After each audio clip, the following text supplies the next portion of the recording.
We're live. Hello, Sophie. Hi, Claire. I'm so happy that I get to see you in your studio. Now, for anyone who's joining us, thank you for coming to see Sophie in her studio. I lost all my words then. I was going to do a fancy introduction, but I haven't got one. I am Clare Press, and I am a sustainability advocate and the presenter of a podcast called Wardrobe Crisis. And this is the mentoring session with the incredible Sophie Roumans and her label Roumans, which is showing on Tuesday. Can't wait. Yes, I'm very excited. Now, we had a little chat before on the phone, but I would love for you just to tell me some more about how you work and about your label, just so we can put some context around this. I started the fashion label in 2018. My collections start from a genuine concern about environmental issues and humanity's approach towards it. I'm very passionate about tailorship and textile craft techniques.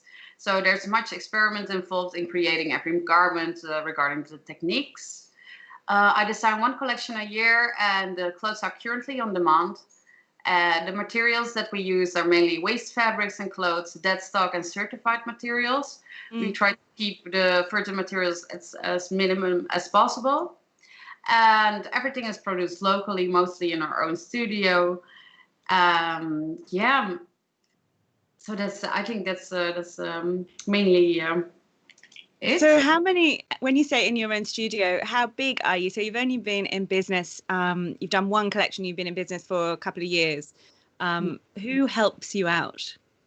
Well, I have interns, and since this year, a dear friend of mine helped me. She is Samara Verbrugge. She's a textile designer, which I know actually since high school. She just joined you when you did your live stream before, didn't she? Yeah. She did. That's amazing. And I loved, actually, I really, really loved watching her talk through some of the textile approaches, and actually to see physically what happens when you piece together and when you treat your own textiles and basically make them from scratch, from dead stock and from found pieces. I think it's fantastic. But let's talk about how hard that is, because I'm interested to know what your process is and how you can work with scaling that up, for example. But you talked about how you're passionate about materials. You want to work with what's already there. What do you find challenging about that? So you were saying that you went to a local textile sorting facility, and what are you pulling out from there? That's mostly clothes. So old blouses, sweaters. I'm currently looking for wools to punch them. The punching techniques together and make new garments out of it. But are you actually sorry to interrupt you. Are you actually unraveling knits, or how do you treat them? Yeah, exactly.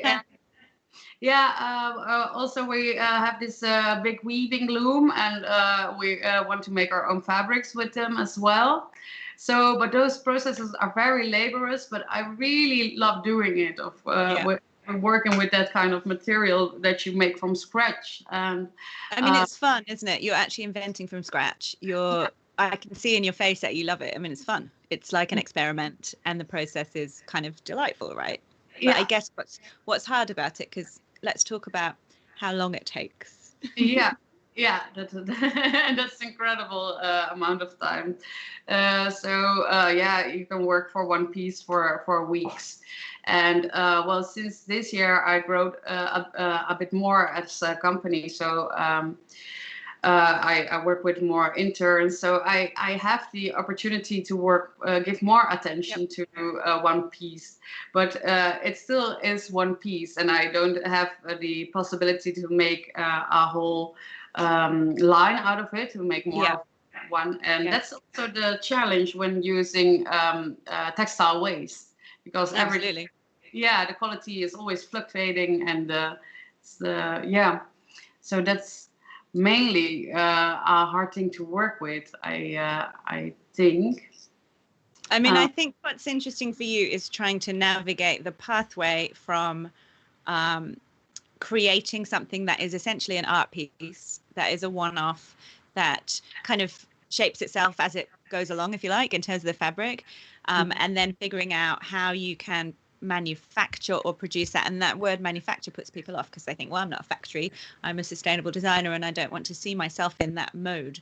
But let's just talk about production and the idea of making more than one and being able to sell more than one, and therefore having a business that can grow at your own pace. That's the kind of the hard part, right?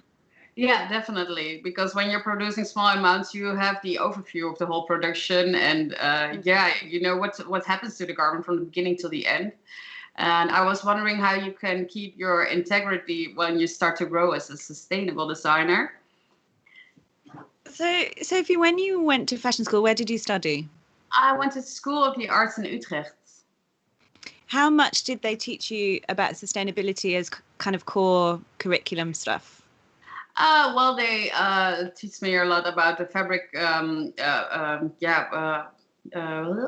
fabric. Like the composition. Yeah, or the properties, right? Yeah. And so kind of environmental impacts of certain fibers, waste, that kind of thing, right? Yeah, that kind of thing. Yeah, but not on a business scale. Yeah. I'm always interested to ask people that, because I think that if I look at my own education, I come from journalism, not from making or design, but there was no education in specifics of sustainability when I was at university.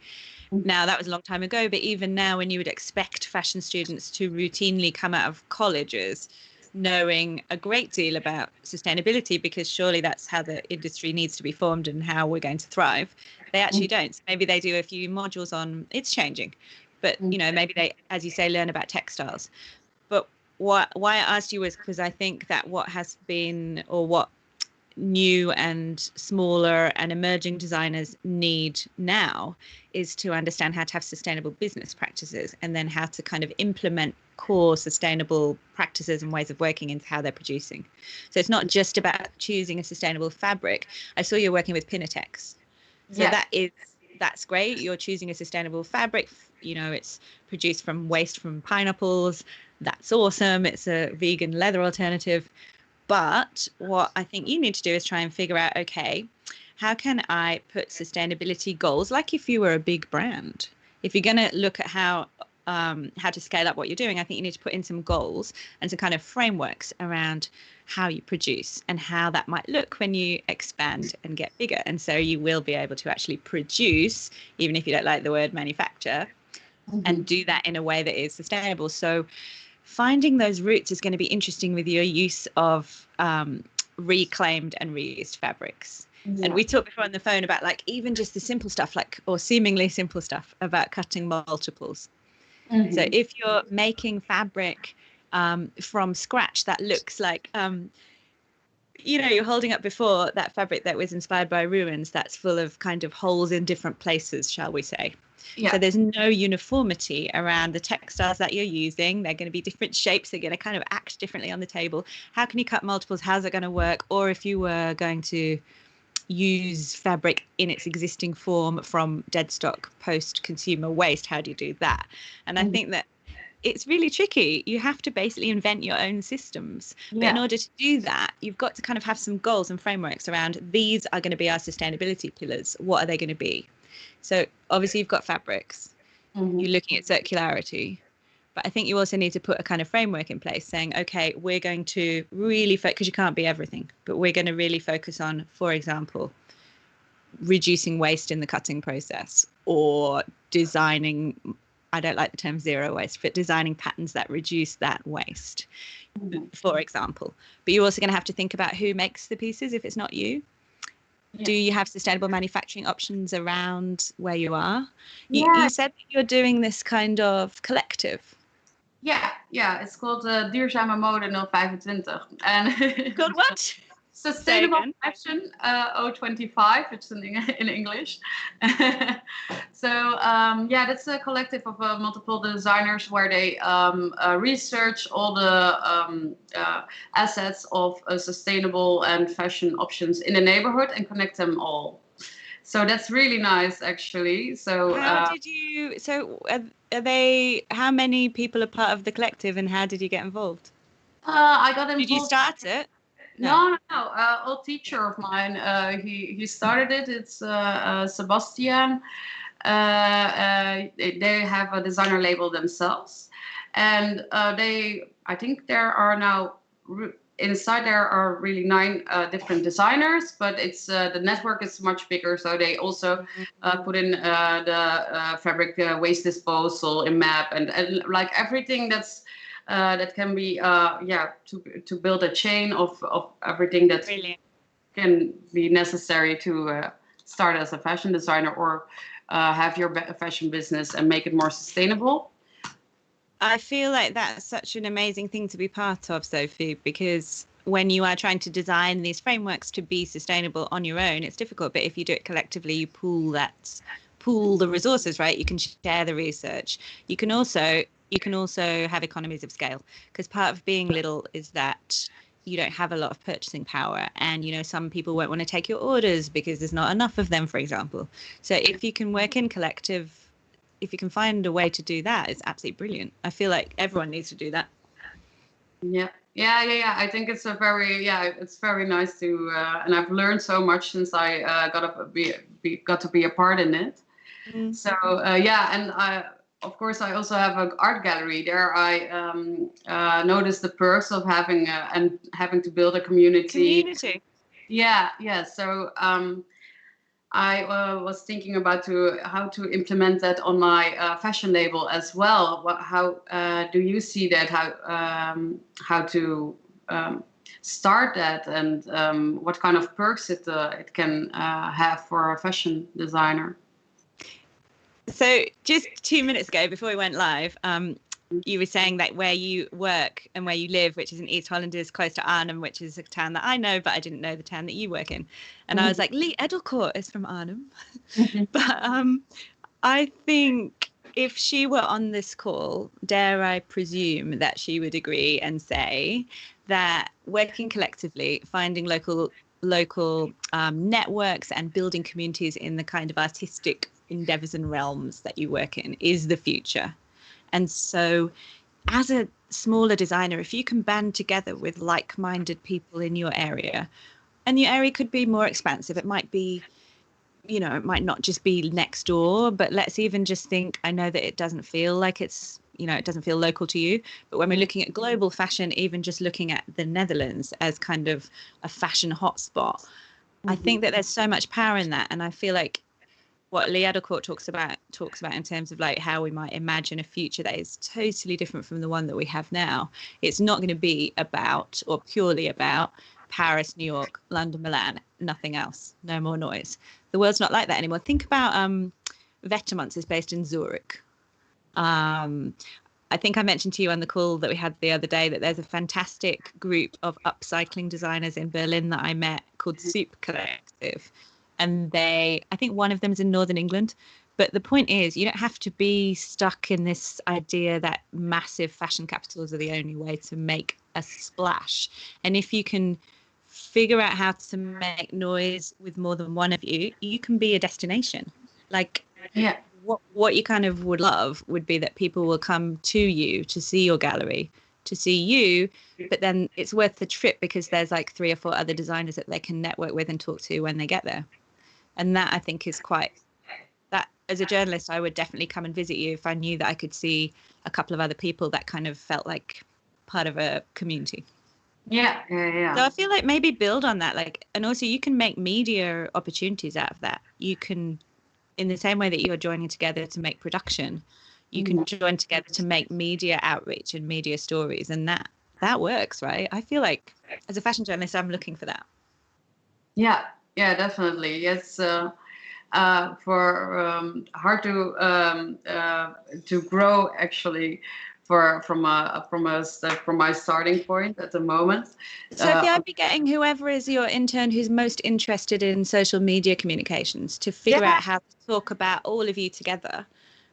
Even set up an Instagram account for whatever the name is of the collective that I just forgot, but that actually pools all of you together. So it feels like noise, you're making noise together. And that, that can be done so easily now. There's no barriers to it. You don't need a Vogue story, although you could get one by doing this, but you can actually produce it yourself from, a few hours on Instagram. I would be doing that.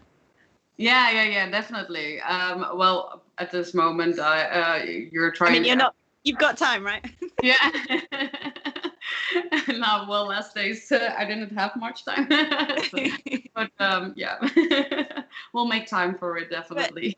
But I think that thing about me, emerging designers, there's lots of competition.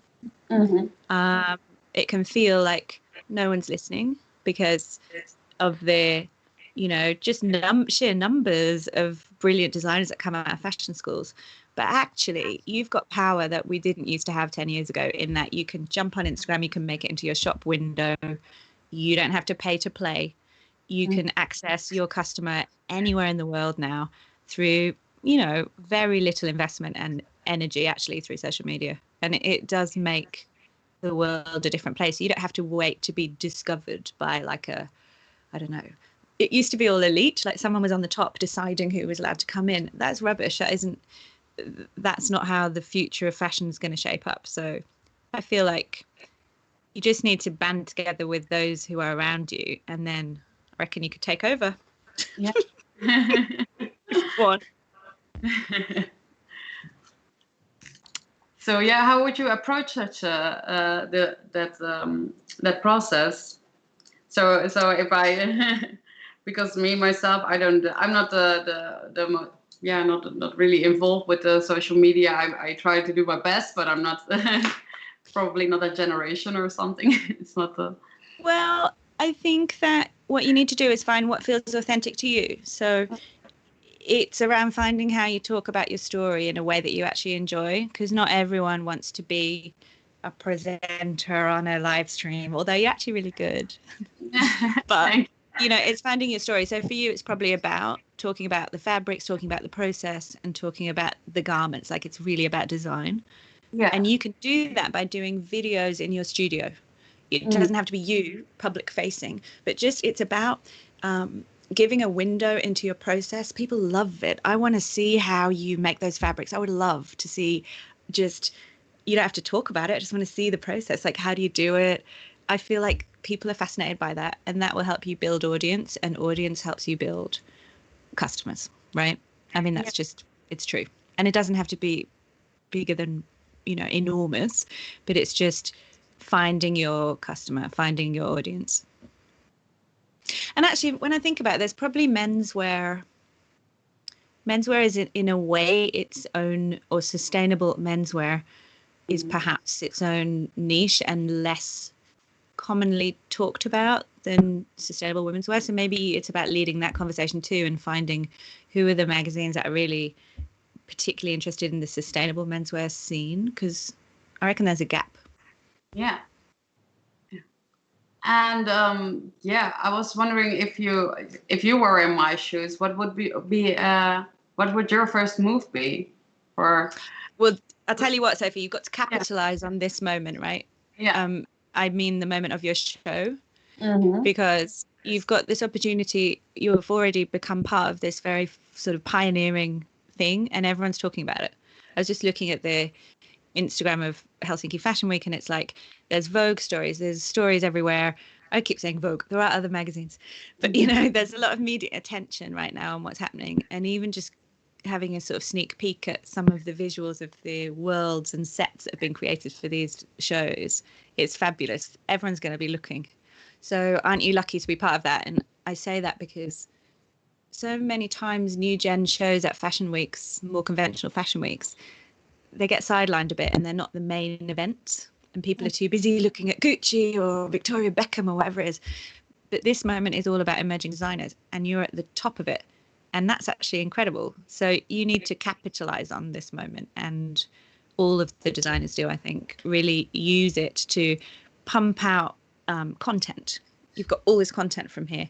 You can, hugely increase your social media audience through it. But not just that, it's also a way to have outreach to journalists and to buyers if you want wholesale. I don't know, you probably don't. Do you? I should ask you that. Are you direct to consumer, or do you want to have wholesale? At first I'm more interested in a direct consumer. It's for me, it's about how to find a way how to keep my integrity, and how I'm searching for a way to do that. But now I like to keep it like it is, yes, and expand bit by bit. But I think that the assets that you will get in terms of visuals and content are so shareable now, where if you did want to approach stores, or if you were more looking at just amplifying direct to consumer, like which magazines can you go to, and be really proactive. That would be my kind of like thing to hit home, because you've done all this work, you've got to this point, but presumably you haven't got a lot of money and a PR agent behind you, right? No. Right. So really you've got to be your own PR, and you have to do it, because this is the moment. So you can't be, this is my lecture to you, Sophie. After this is finished in a couple of days, you've then got to go, no, it's just beginning. And then you've got to take out what you've created and what you've made and reach out to people, email people, share it all as much as you can. And I promise you'll get press out of it. And that can be such a, I think it's really exciting. You don't have to sit in a showroom hoping people are going to come after 12 appointments in Paris. It's actually already there for you, it's really cool. Yeah, I'm really excited. What do you think? Well, I think actually definitely after this Tuesday, I will be very busy with getting my work out there and reaching out to people. And I think it's really exciting as, I will make my photo shoot is planned in the end of August, and okay. I think also very worthwhilly as well, because that's really kind of a different intake on the compared to the digital fashion. So I have coming back to what you could do just quickly, community wise, is think about what kind of event you can have to bring locally. Hopefully, if I don't know what you're like with lockdowns and things, but in real time, what can you do around that? Think about calendar activations. Like, could you do something in the gallery that cross promotes your launch, like can you have a launch, basically? Because it's all about building community where you are as well. Yeah, actually, we were just thinking about that, and I have an opportunity to present it locally. So I'm thinking about that, how to give it a good format, and so that will be happening as well. I think that's so cool. And when you do that, do storytelling around the fabrics. Like, make sure people can understand your process. Yeah, I will. Yeah, I think that's an important part of the designing. So it has to have a stage as well. I've got so many things to tell you what to do. Write yourself a manifesto about how you produce and your aspirations to have this collective and be part of that and build that, and use that in all your communications. And I feel like you can really, this can be your year. And that's really good, because everyone feels like people keep saying cancel 2020. I feel like you should be saying, no, this is my year. Because you've started off with this. I mean, it's halfway through. But, And definitely, definitely, because it's such a hard year. We should put our shoulders underneath it. So I think we are all out of time already. Your mum's going to be knitting so many jumpers. She's going to be like, I can't do more. Oh, yeah, I hope so. Well, good luck. I can't wait to see the show on Tuesday. Yeah, thank you so much. And so happy we got to have this conversation, and thank you for all your advice. Really helpful. Thank you, Sophie. Yeah. Okay, bye. All right. Thank you. Bye. Oh, we have to wave. So there.